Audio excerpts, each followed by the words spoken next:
Thank you for watching my speech. Hi, I'm Jennifer Sells. I'm giving my informative speech on Tourette syndrome.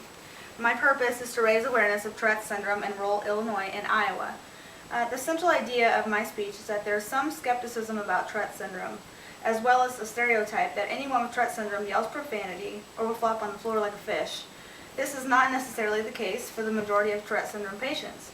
I would like to open a window on people's perspectives and open their minds about Tourette syndrome. My kid has tics, not the insect kind, TIC.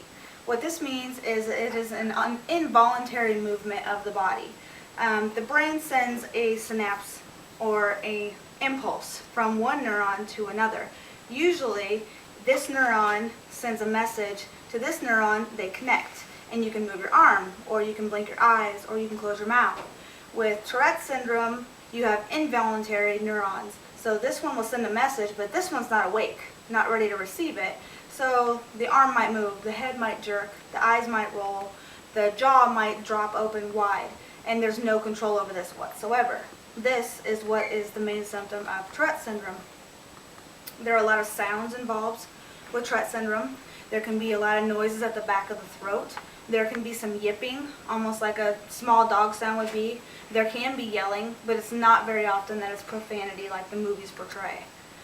There are also head, shoulder, and eye movements. These can get a little irritating, especially when it's your own child that's doing it. You're trying to sit at dinner and they're rolling their eyes back or jerking their shoulders up to the ceiling. Some teachers may mistake it for your child giving them an attitude when really they have no control over it. There's also full body movements in severe cases. There are some people who never outgrow this and end up being on disability for the rest of their life. Can't drive, can't even live on their own because it's so severe. There are some treatments, they're highly expensive and very, very controversial still. Sleep problems are involved in Tourette syndrome. There's sleepwalking, which we went through with our son. There's also tremors at night, and there are also sleep terrors. These can be pretty scary, especially for a family that's new to this. So sometimes medications are introduced to keep people asleep or to keep the child from waking in those terror states. There are also frequent interruptions of sleep. Sometimes our son, who is 14, will wake up in the middle of the night and wonder why we're asleep and he's awake, or he'll go to bed at 7 o'clock at night and be up at 8 o'clock in the morning and sleep nonstop. You just never really know. There's also emotional changes involved with Tourette syndrome, not just for the family, but for the patient of Tourette syndrome. There are your normal everyday stresses, such as he is a teenager, so his peers can stress him out, worrying about the future, what's going to happen.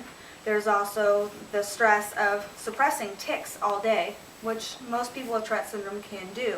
So instead of shrugging his shoulders all day while he's at school, he can clench his fists, or he can be squeezing his toes into his feet, things like that. This will exhaust somebody if they have to do it all day. There's also the problem of medical expenses. To go to these specialists is very expensive. Sometimes a neurologist is involved, sometimes a psychologist.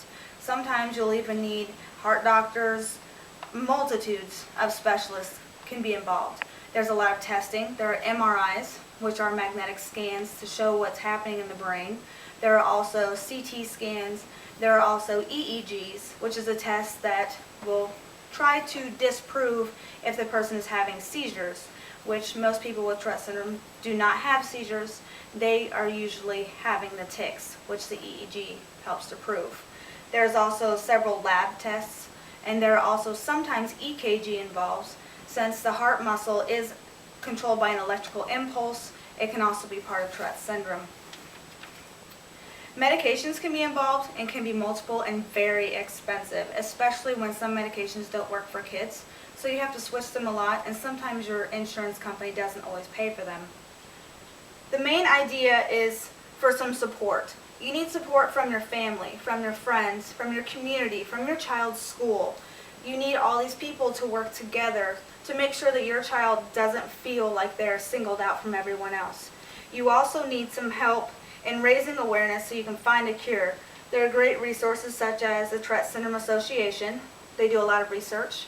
We subscribe to this, as well as my son gets his own newsletter once a quarter called That Darn Tic. It's just for kids, written by kids.